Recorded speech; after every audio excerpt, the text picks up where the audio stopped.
All right, y'all. So we got like 28 minutes of space. I'm gonna try to make this a good video, but today I want to talk about black plight and just like mental health issues and all that, right? I was watching videos of like fights and like obviously trying to like hearing what people were like getting mad over and fighting over, just how people were mad. And I reacted to that video of that dude being mad when he was drunk or whatever at Spirit Airlines and stuff. But it just made me think when I was younger and I used to really like lose my fucking temper and just be pissed before I like got calm and shit. But like it's so important to think before we act, because it's like one little mistake can cost you so many years or so much time for nothing. And it's like we don't say it a lot or teach it a lot, especially in like the black community, to like really think before you act. But I was putting together this thing about like black plight, writing down stuff, doing research, and then I sent it to my ChatGPT to kind of like ChatGPT it up. So it was kind of like a working effort of doing both. So like I'm gonna kind of go in and out of like what we wrote down together and like what's on my mind, so it could just be kind of organic, but a little more professional, I guess. But like me personally, coming from a black man who wasn't raised with a father, who had super anger issues, and who doesn't have the best relationship with his mother, but has a relationship, right? I had to do the work myself mentally to like get to where I'm at today. And I still probably not where I'm at. I thought I was, and then situations pop up and you're like, damn, nigga, you should have been a man, like, in that shit. And you gotta own up to that shit. You gotta fess up. And seeing that and know, but I'm just glad I'm at this mindset where I'm at. And I feel like my purpose is to try to understand and then to help. You know what I'm saying? Like, I feel like at 27, the point that I think I understand, or I'm at, like, if y'all saw me at 17, my anger issue, like I'm telling y'all, bro, like fly off the handle of anything. I shouldn't even be here. Like, not like for real. Like but to the point that I'm at now, that I'm so calm, bro. Like I'm so quiet, I'm so calm. I'm like, you don't even. And it's not just an act. I'm really this calm now. I'm really this peaceful off of meditations. I started meditating when I was like 19, 20, because the homie was like, bro, you should start meditating, because I was telling him, I mean, I feel restless, that and that. Yo, start meditating. I started meditating early, and then just kept meditating. I just started just start doing the work, bro. Like, and that really helped me. Like, meditation really, really does help. Like a daily meditation, you can't just meditate 1 month. I mean, you can. It's gonna be slow progress, but a real good daily meditation. Like, I'm not just saying this. Like, this truly has helped me, bro. Working out, daily meditation and working out truly has helped me. Reading, all these things, like really sitting by yourself. I feel like isolation, obviously not too much, but isolation to help with mental, because we really need to think before we act. I want to press that. Like, really need to think before we act. We're losing a lot of shit off of. Give me a second, y'all. Okay, I'm sorry. I don't know fully where I was at, because this job called me and offered me it, so I got it. Let's go. But also, I had to make arrangements and shit. So listen. But I just remember, I know we was talking about thinking before we act, and you know, I just see so many. I'm just looking at these videos, and I'm just like, man. I seen the video. I don't know. Obviously, the captions be BS most times, but I seen this video where the dude walked up and he had a gun, and the dude was like in a t-shirt. He outside, and they got it on camera. Shot the dude in the head or whatever. And I'm just like, damn. And they said because he stole his phones. I'm like, bro, if that caption is real, I'm like, it couldn't be he stole his phone. There's no way you just killed somebody because they stole your phone, bro. There's no way.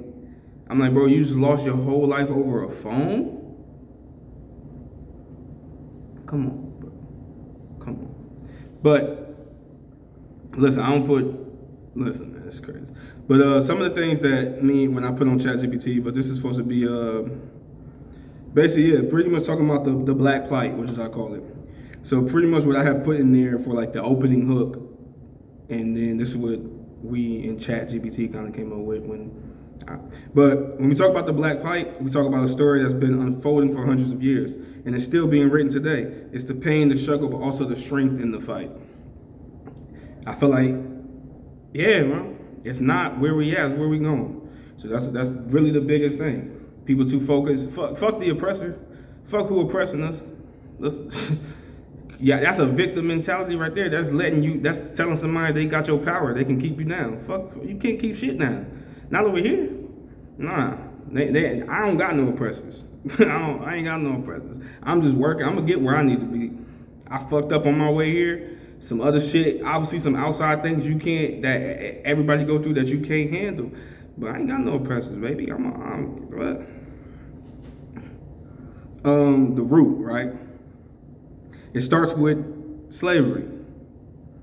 Not just the chains and the forced labor, but the breaking of families, the stealing of names, the stripping of identity. The stripping of identity. I can't tell you how confused I have been until I got to this age and really started doing the research and work and meditation and stuff that, who do you want to be? And I still have that battle of duality now. The funny thing is I feel like when I was a kid, it was like a battle of multiple personalities. And now it's like a battle of duality. Okay, so you got this and you got this. You know you want to be this, but sometimes this side just boom. And recently this side just came out and fucked some things up that I didn't want to fuck up and I didn't mean to. But you got to take that. Because, you know what I'm saying? Sometimes you really not aware of some shit you're doing sometimes or how it looks. Then you look at it and it's like, okay. But you gotta take that L. And you gotta take that, and I ain't mean L as a loss, as a lesson. But, yeah. But that stripping of identity, the stealing of family, the names and all that, taking the, people out, the black man, I'm not gonna say the black man, just the man, period, out the household. Like, it's getting to that. And when freedom came, it came with the short window of hope during Reconstruction. Before the door slammed shut with Jim Crow, segregation wasn't just about who you could sit next to. It was about who had the keys to opportunity and who didn't. So, pretty much, yeah. Yeah. So I was writing, ChatGPT actually really helped a lot because I was like, that is a better way of saying it. Like, I didn't know how to say certain things because the research I was doing, but I'm just like, I'm gonna send it to ChatGPT. They always know how to.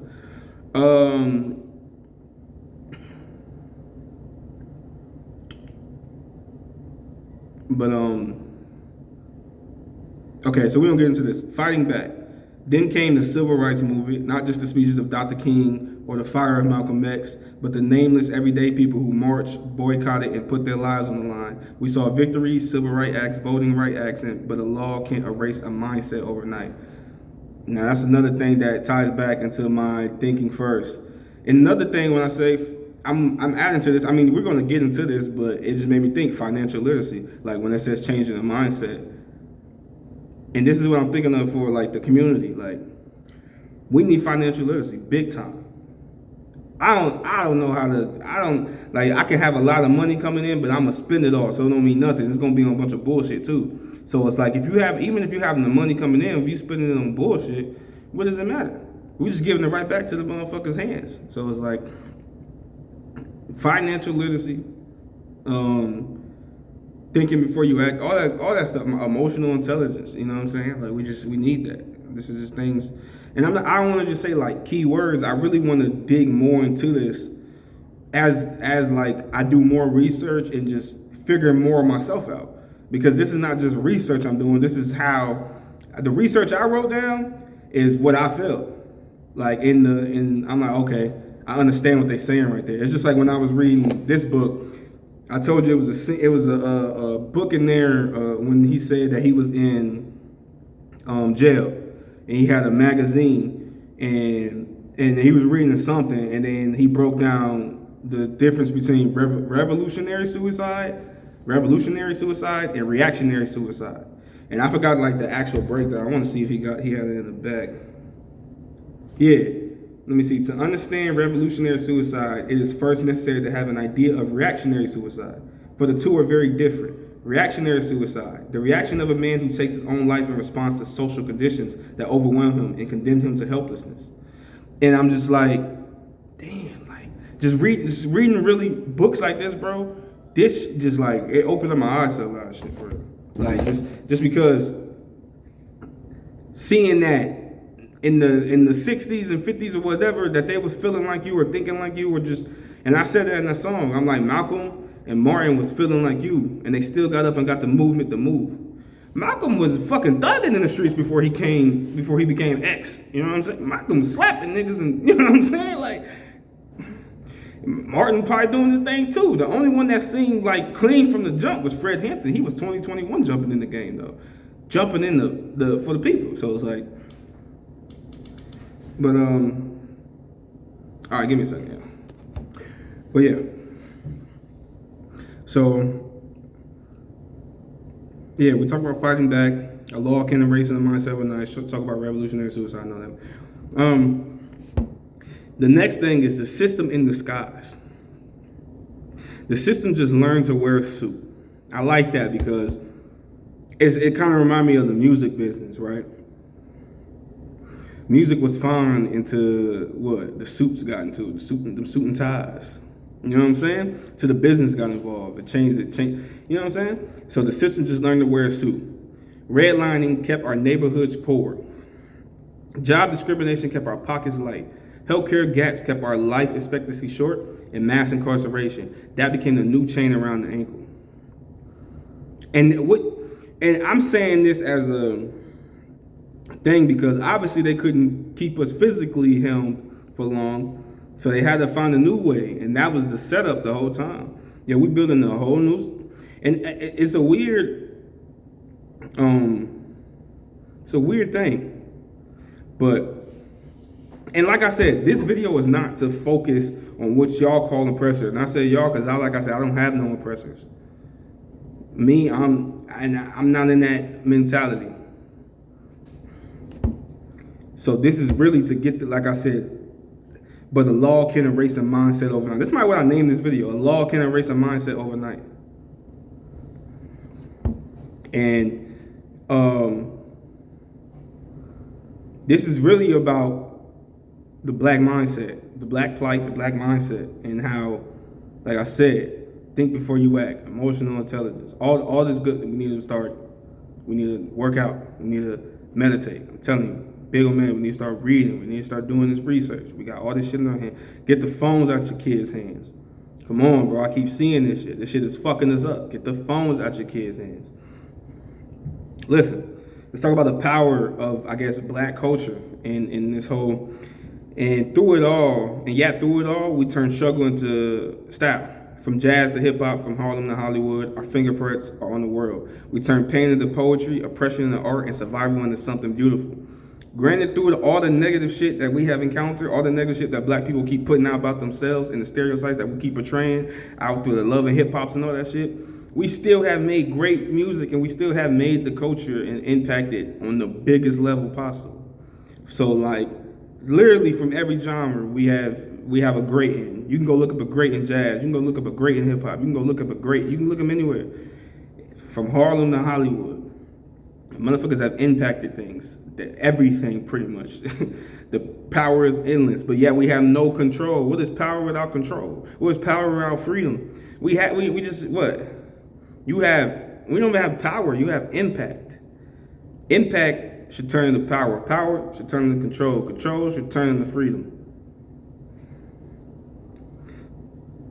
You know what I'm saying? That's how I feel like. Mental health and emotional intelligence. Now, this is one of the biggest one that I really impacted on. This is really more me than ChatGPT, to be honest, because they ain't changed much of what. I mean, they changed like how it was, but this is me, like where I was writing, because this is really what I wanted the video to be about was mental health and emotional intelligence, because I feel like J. Cole when he said, I ain't Jesus, but I feel like I saw something. Like, if y'all know how down bad my mental was, and I'm just getting to the point, because I'm going to tell y'all how down bad my mental was back then and how I fixed it now. If you look at my life, because I'm just getting to this point, and I'm trying to fix it now. If you look at my life, you can see, oh, damn, he was really like, you know what I'm saying? At some point, because you're trying, like I said, to fix their mistakes, you got to go 10 times harder. And sometimes it's hard to, like I said, I feel like I still like kind of smoke weed too much. That's the biggest thing. I done broke all my habits from just doing anything bad, anything that was setting me back, anything that was hurting me, like mentally and all that. But I abuse weed. I don't think weed is gonna hurt me. I just abuse it. Like I just like smoking. It has nothing to do even with my health. I just built a habit from when I had them problems. But now I'll be cool. Like even now, I go like a month or two or something without smoking, and then I'm smoking, like I'm going hard, cause just cause I like smoking. It's like you go in the studio, you go into whatever, man. Everybody get a blunt going, get something rolling, get a box passing. We need girls, we need that duality side. I want to be a rock star. I got that Jimmy in me. Then I got that side of me is like, nigga, this is, come on, bro. Like, you know what I'm saying? It's that really that pull and that tug of war. It's like, fuck. But let's read it. But here's something we don't talk about enough: mental health, emotional intelligence. Because a lot of the setbacks we face aren't just from outside forces. Sometimes they come from our own decisions. I've seen mistakes cost years. And the truth is, when you make a mistake in this world, it can take 10 times the effort to fix it. Too many of us, especially black men, lead with emotion instead of thought. We react before we reflect, and the system knows that. Thinking first isn't weakness, it's strategy. It's how we stay out the traps, protect our future, and move from surviving to ruling. And that was me writing that. ChatGPT changed some shit up, but that was me. That's how I feel. Like, we need to start strategizing, bro. Like, this shit getting weird. This shit getting weird for real. Like, I'm seeing it like for something different. When you seeing yourself and you see, like they say, when you know yourself and you know the enemy, this shit gets weird, bro. Shit's getting wicked. Shit get wicked. Hey, listen, man. All right, so let's get into today's challenges. We still face education gaps. I want to do more research on that. Like, what's the real education gaps? Because I remember a minute ago, the chick was going viral talking about how like the kids today can't read compared to the kids back then. But you know, she's like 22 and she's a teacher. I'm like, okay, maybe she did her research or not. But she was talking like it was just like a known fact. And I'm like, oh, okay, maybe so, right? From the research. I haven't done the research, so I can't say shit. But shoot, the kids I know how to read. Anyway, education gaps, pay gaps, opportunities that never make it to our neighborhoods. I like the opportunities that never make it to our neighborhoods. You know how many times they tell you they never gonna put the winning lottery ticket in our neighborhoods, or in, you know what I'm saying, anywhere that's close to a predominantly black neighborhood. How many times you heard shit like that? We still deal with over policing, right? Underinvestment in media narratives that tell the world who we are before we even speak for ourselves. Shit, that's not even a media thing. Like I said, I'm a quiet guy. And listen, when you quiet, you're giving people the other chance to paint your narrative. You can be quiet, but you got to paint your narrative. And I learned, that's another thing I learned from the situation that I have been in recently. That you can be quiet, but you got to paint your narrative. Now, I took the L on this one just as a lesson. But as moving forward, I will always paint my narrative no matter what, right? Vision forward, but we are not powerless. Awareness is the first step. Awareness. Now, is it different in knowing and being aware? You know what I'm saying? Now, y'all can, you know some shit, but are you aware of some shit? I'm not just trying to act deep on y'all niggas. I promise. I promise. My bad. I thought I heard something. But anyway, ownership, education, building our own. That's the foundation. When we support each other's dreams, we protect our history. We change the ending of the story. So, closing. Let's do the closing impact, and we're gonna get into some more closing statements from me. The black plight isn't just about where we've been; it's about where we're going. And where we're going, we take the lessons, we take the scars, we take the strength, and we write the rest of our story ourselves. How many? They done changed our history, took our identities, took our family names, changed our last name, did all this shit, right? And like I always say, this ain't no oppression shit. This is just real facts. This ain't no bashing shit. This is all about positivity and getting on. You know what I'm saying? So this pretty much is the thing that I was talking about. Hold on. My bad. Somebody was texting me. I got distracted. Listen. So this is pretty much what I was talking about. You know, writing our stories ourselves, because how many of us are confused about our history or just so many things about anything? or just not even just the black race, not even just the black community, but probably the biggest is us. I don't know, but time to in our future, and it's going to be like at a time and a place that we're the ancestors. They're going to go back to like the 90s and all that shit, and it's going to be like the 1700s to them. We're going to be like the ancestors. What are we going to leave them? We're going to leave them confused, or we're going to leave them like these videos right here? I'm leaving them a blueprint. I'm leaving them something to be like, hey, listen, they confused us last time. They're not going to confuse us this time. And that our ancestors made sure of type shit. So I leave you with this, man. Y'all let me know what y'all think.